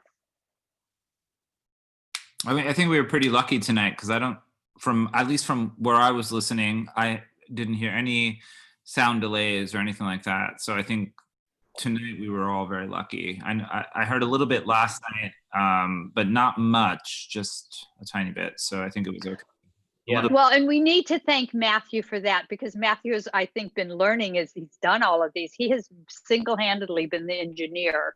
So, like, I've got to send him something now as thank you. I'm handing that off to somebody. It's surprisingly much easier than it was 5 or 6 years ago when I was doing live stream stuff, trying to connect things in this way.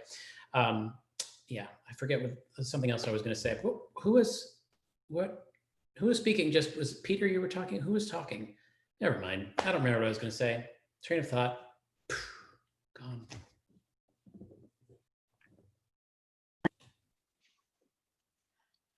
I can't see everybody, but Matthew and I have been kind of moderating this, and he told me to come on, and I'm so kind of wiped out at this point. But I see Charmaine and Daniel, and I'm wondering, Nina, we usually kind of ask the director and the writer, for their thoughts and what the challenge was, and what like you found that you never expected, and also what you had to like throw away expectation wise, if anything.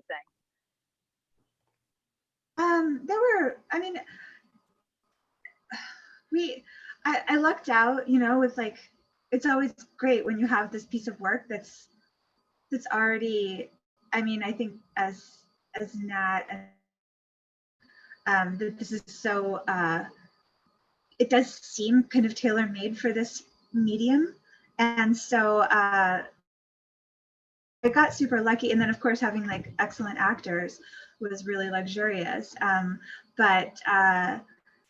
So the main challenges were things like, when are we going too far with trying to make it a theater experience? Like, we tried having Nick be in his actual bed. And we tried having, what else? There were points when, just like making little adjustments to like where Dot was looking, or actually where all of them were looking. Just things like that you just don't think of, Definitely advocating for Nat to be in the actual shower, but Nina advised against this. So, I did. I censored the writer. So, yeah, I'm a fascist like that, So, sorry, guys. Enjoy so much about theater is those times when doing less actually gives you more. It's fascinating. So you tried having Nick in his actual bed and just decided it didn't work. There's this, the scene with Nat and Kelly. There were some stage directions where I was like, they probably could have acted that out. But I think at some point when you start trying to, I'm all for putting as much action in it as is appropriate. But one of the things that I'm discovering is that sometimes it seems more appropriate not to, because we're all kind of in on this, where you get into this mindset. It's a different kind of suspension of disbelief. It's kind of like this collective collaborative storytelling in a different way than typical theater is. And I think if we try too hard to, okay, we've got to show everything, we're going to act everything out, and then you're doing bad cinema or bad television, and that's not what we're about. Right. Yeah, I think really like the simplicity and really being active about, this is a piece of theater. That is what the final intention of this is for. And we ended up really using it like a really dynamic new play process. Peter brought in a ton of new pages, and lots of edits. So it ended up being like a very dynamic process, and they got new stuff yesterday and completely rolled with it, and it was great. But that was what felt to me like, of course it's sad to not be in the room with people and stuff, but that made it feel like, oh yeah, this is theater. Where, it's being crafted with all of us, and it just, that collaborative spirit still felt very present. Nina, I'm so glad you brought that up, because for me, being new to the theater mind, but having done theater festivals and playwriting stuff a lot, the thing that I really saw this time was the writers, like Dan changed the script every day. After every rehearsal, sometimes in the middle. Yeah, and that is what we were there for. And he would be real polite, like he is, and say, oh, I'm sorry, I'm throwing this at you. And it would be like, no, that's why we're here, because that's what's different about a playwriting festival is that it's there, you do work on it. And I kind of missed that piece. The only thing I wished that if we had been in Silverton, there would have been more actual interaction, although we also would have been doing all the plays at once. But I do feel, and I wanted to ask you, Peter, and like the writers themselves, like I feel like Rosanna's on now too. Is Kristen on? I can't see. You know, did you guys do a lot of rewrites? Because it sounds like that's what happened on this, even though it was for Zoom. You know, even though it was on spot performance. Like, did you feel a different kind of freedom? I don't know if I felt a different kind of freedom. I mean, but one of the reasons I come to Silverton every year when I come is because I always write a new play, because I always promise that I'll write a new play when I come. And then I show up with no play. And in the space of 2 weeks, I lose my mind and freak out. And then by the end, I have to play. And that's like that propels me through the next year or two, you know? It's an incredibly generative space for me. I walk into Silverton and I want to write a new play. Like, that's just what I do there. It's like, it's Pavlovian or something, right? Like, that's what that space is for me. It's not a rewriting space for me. I don't usually work on old plays there. For me, it's like new. Silverton's new. So this time, because I was home and not in Silverton, and I wanted to do something else. Matthew suggested this because he remembered this play. I think you remembered it, right? Or maybe I don't remember, but you were like, this is the one Matthew suggested because it was so about Silverton, and it was, but never read or performed in Silverton, and written not when I was there. So that was it. So it was a different thing. So coming on and picking up a script that I had written so many years ago, and kind of channeling that energy back and thinking about, okay, what is the truth of that space, but also like, what are the best theatrical choices, meant that the process with Nina and these actors, it meant that there was cutting to do. And I learned a ton about the script. I think we lost 12 pages in the last few days.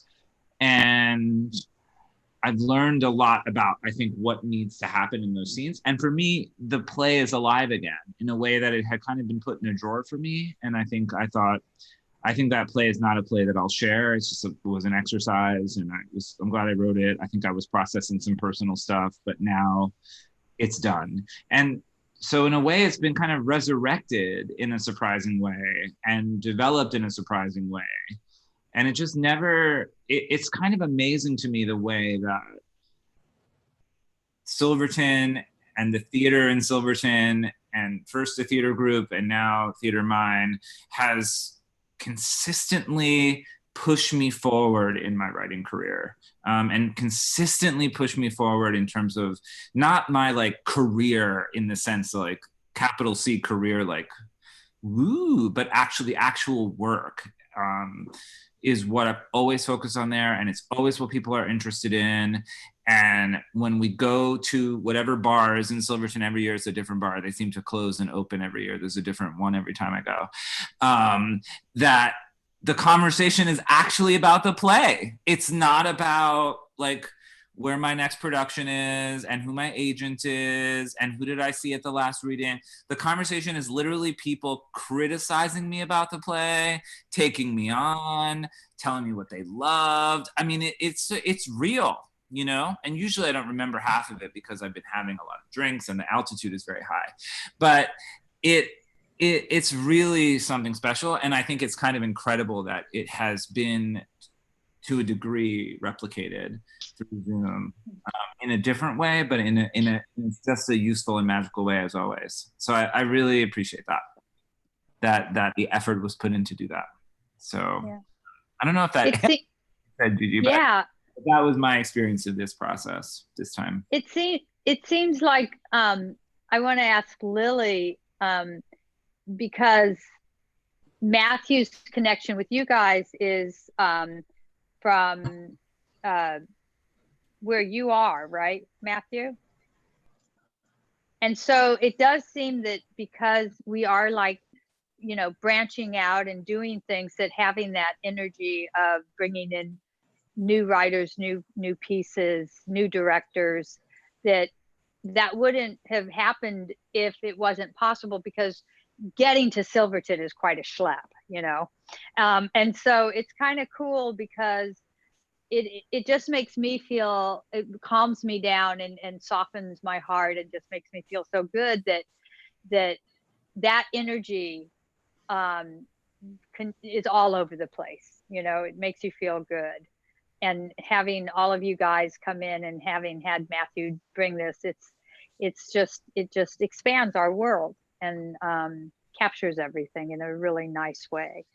I'm hopeful too So- that it'll have that effect in a literal sense, because we can invite and collaborate and play with actors all over the place, and actors who might not come to Silverton at all. And some of these actors, I hope, will eventually decide to come to Silverton because they've met, they've played with us, because they like what we're doing. Yeah, I would speak to that too. I mean, everyone, Nina, Nat, and I'm sorry, Nat. Who? What's your name? I'm sorry. Nest with Nat. Oh, Kelly. I couldn't. So I got to. But yeah, and Lily. All of you guys have to come to Silverton, man. It's a really special place, and you're invited. And now you're a part of it, and yeah, you should make a plan. Yeah. My dad took us from the Arizona desert, flatland, nothing cement, up to see the mountains. And where he took us was Silverton. We rode the train in, and I was like 9 or 10 years old. And he's told us he was taking us to the Shangri-La. And it was like, I'd never seen mountains like that.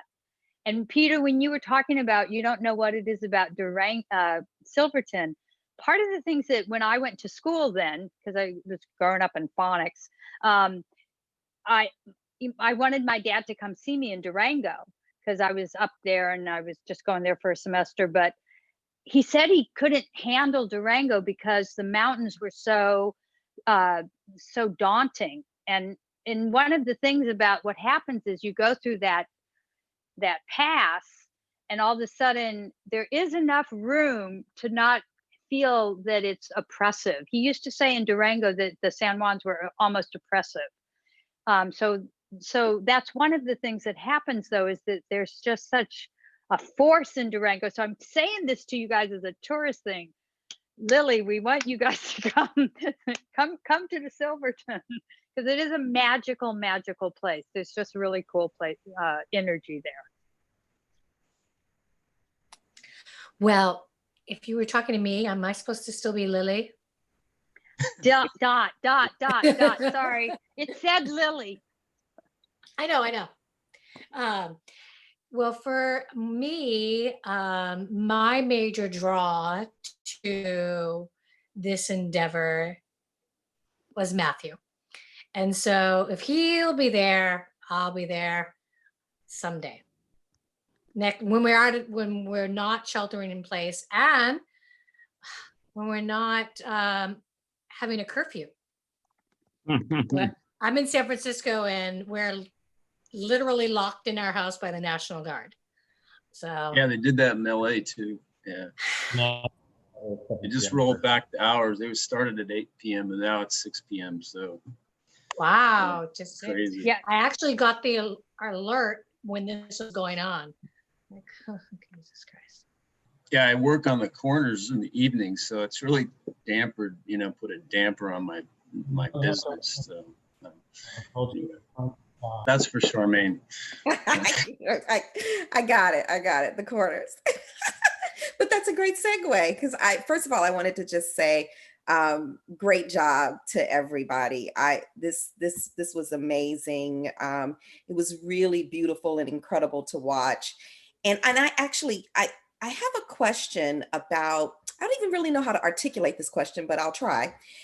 But obviously there was nothing typical about this whole process. I mean, like, obviously it happened really fast. In the show, even though we're on this format, I saw some really beautiful, touching connection. Like, I mean, it was just it's really hard to even create those kind of connections in the room with the actor. You know what I mean?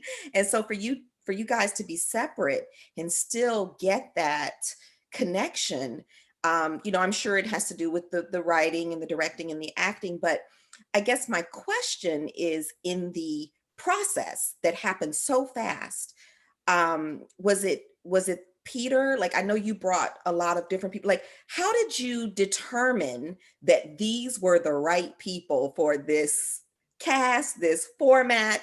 Just how did that work? Because it worked. You know what I'm saying? Like, it worked even better than it might in person. So I just thought that it was just so incredible that you found this kind of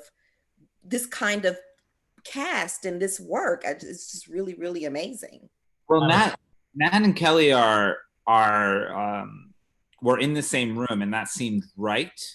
I knew they would be in the same room, but also what's really odd is, even though there are some parallels to Mollie in her personal life, it's just closer to Nat and Kelly than it would be to Mollie. And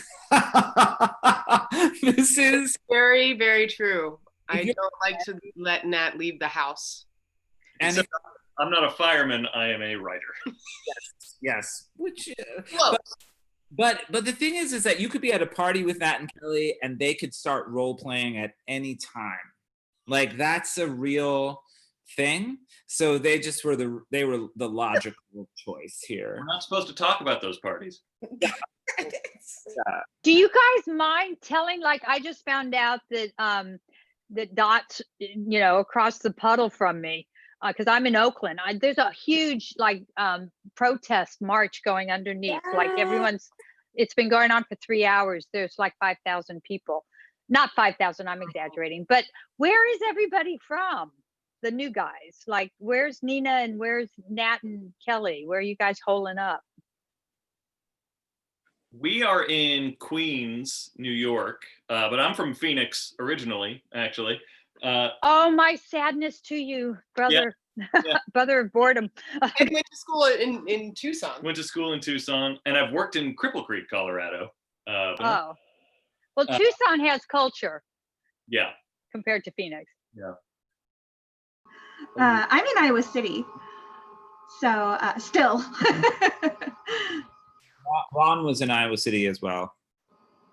Yeah, we have all U.S. time zones represented here. Yeah. All four time zones in our reading tonight. Yeah. Yeah. And so then the other casting, Matthew cast Dot and Ron. So that was that, and Ben. Actually, Ben was sort of, well, we both know Ben, so that was easy. And then, because you were asking, Charmaine was asking about how the cast came together, and this play is very much a Ben. I know Ben from Farmington, and I met Ben right after his mother passed away, and so many of our conversations were about death and the way that, Ben, we talked about all this stuff. So anyway, this play is like right up, even though I wrote this play before this time, which is so weird, but we had so many of these conversations like this.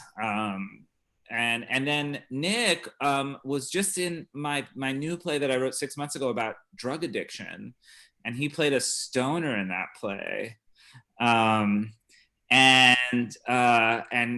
a very gentle and sweet stoner. And so that Jonas would, not that you ever really get an aggressive stoner, you're all sort of gentle and sweet. So anyway, so Nick was a very logical choice. But Matthew, I don't know, you this is the first time I met Dot. So what drew you to Dot for the role? Can I ask Matthew a question? Oh. Matthew, when's the last time you saw me act? It was a long time ago. It was before I went to college, so it had to be around 94, 93. It was a long time. I did have a brief moment after I contacted you and after you agreed and after I cast you in the show, thinking, I hope I just didn't love her so much. I thought she was brilliant. Like, well, God, because this. It was a long time ago. Right. So remind me how you two met originally. Where? We were married. No, Mother of God, really? Yeah. Okay. True story. Yeah. Okay. All those years ago. And I've been thinking Well, you about, did a good job. I had been scheming to try to get her to participate when we were actually in Silverton, but based on previous conversations with her, she had seemed to imply that she might never leave San Francisco for any reason whatsoever, unless it was some sort of, and so I wasn't pressing, but I was thinking in the background of how I might get her involved. And when this came up and I was reading the play, when it came upon that role, I just thought of her. And so I asked her and she did it. And interestingly, I had cast a couple of other actors in the roles that Nat and Kelly did. Also, I'd cast a couple that were going to be a married couple who lived in the same place, so they could be in the same room, and that it worked out for scheduling issues. But I just thought it was kind of interesting that we still ended up with a couple in the same location. I think that was convenient for this piece.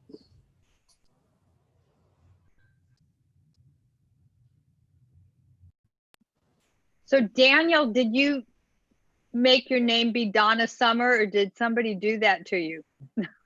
No. Because last night, that was Peter's moniker. So that was we were communicating to each other. Last night, Peter kept changing his title repeatedly through the entire conversation. Or was the night before, actually. It seems that Peter is the Loki of this trio, of the three of you. Okay.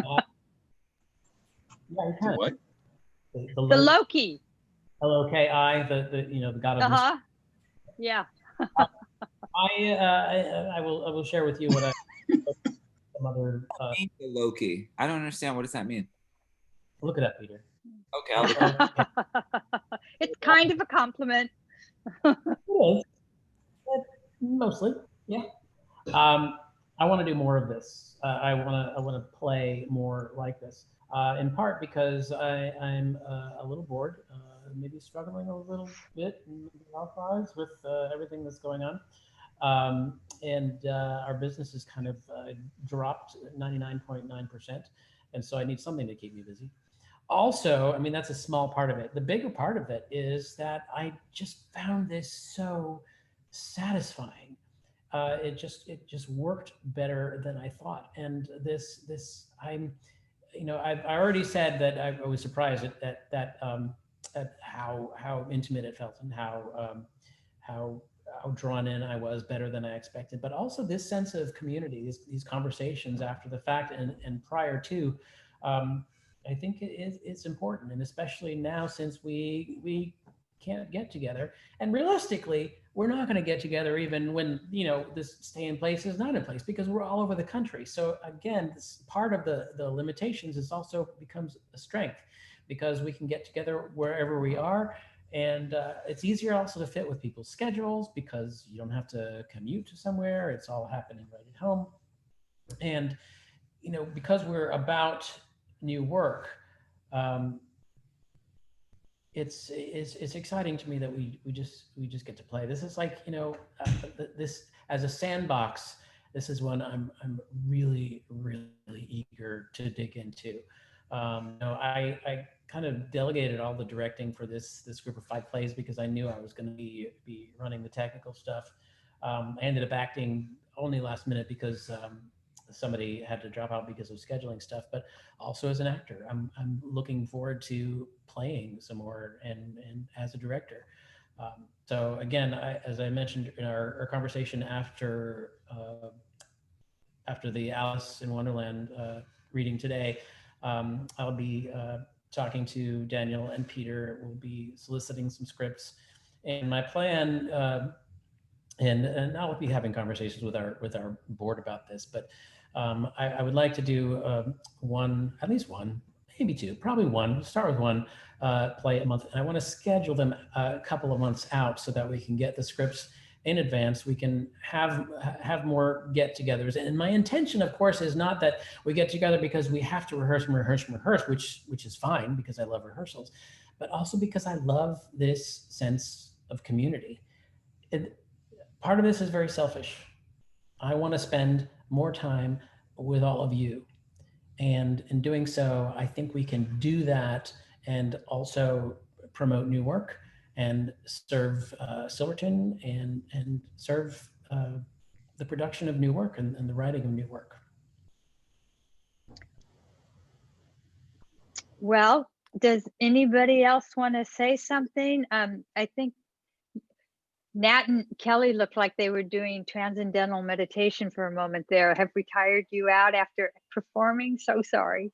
But does anyone, Rosanna, did you want to say anything, or Charmaine? I that's all I can see. Everybody keeps changing because I'm on an iPad. Well, I'll say something because I'm starving and I need dinner. Yeah. Thank you for thinking of me, Matthew. Thank you, Peter, for, somebody mentioned earlier, you know, how did you get the juice to do what you do, whatever, I don't remember the words, but without having that person to play opposite of. And for me, it was the words, the meaning behind the words, the understanding of the thrust of it. The words helped tremendously, as they do in any play I've ever done. Thank you, truly. Nina, thank you so much for offering that direction, understanding that this was such a crazy format that we've never attempted before. You were positive and also a little forceful, not forceful, clear, like that helped. That helps as a director. We need that. And I'd love to do this again. I think you guys are all fabulous. The other actors, it was a huge pleasure to watch you do what you do. And till next time, till we see each other next time. Matthew, you know we're going to FaceTime soon. I'll bug you. Thank you so much, you guys. Till next time. Thank you. Thank you. And we are trying to keep this to 1 hour, just because people are going to be hungry. Thank you, Dot. But if anybody else has something to say, speak it now. Well, I want to say that, well, I live in Minneapolis, so this is a time of great trouble and hardship. And this is, as I said, is a new play, brand new play that I wrote from the Cameron, because I love the idea that in times of terrible trouble, people told each other stories. But I must say, I arrived to the idea of Zoom, of theater Zoom, with a certain skepticism, but also with a hunger for it to succeed. And I don't know, the energy was there. The energy was totally there from the actors. I mean, I just found that it was theater in this very strange way. And I didn't find anything different. I mean, of course, I would have loved to be in the room, but it was the play I wanted. And I worked on it, you know, it was a first draft. So, but it offered me a space to breathe the way the art should, really, you know. So I'm very grateful. It was a very important time for me. I think I speak on behalf of everyone when I say I'm delighted to hear you say that. And thank you again for letting us play with your play and Peter as well. This was a blast. This was very satisfying. And so I'm looking forward to doing more. So Peter, you'll be hearing from me. You better answer your phone. I know this voicemail crap. Okay, I don't like leaving voicemail. So when I call you, you should answer because it's me. Tonight? No, not tonight. Oh, some other time. But whatever you're doing, you should drop it and talk to me. But we think, I can already think of another play of yours that I play with. And if you look at other scripts, I actually have several scripts in my inbox from some other playwrights that I've already written to. So more to come. I hope you will all. Thank you, everybody. Thank God you. bless. Nice to All right. meet everybody. It's great. Thanks, Nina. That was a great Wonderful direction. working with you guys. Thanks, Thank you Nat. so Kelly. much. Thank you, Yeah, Nina. Ben, Nick. Wonderful. Thank you. Bye bye.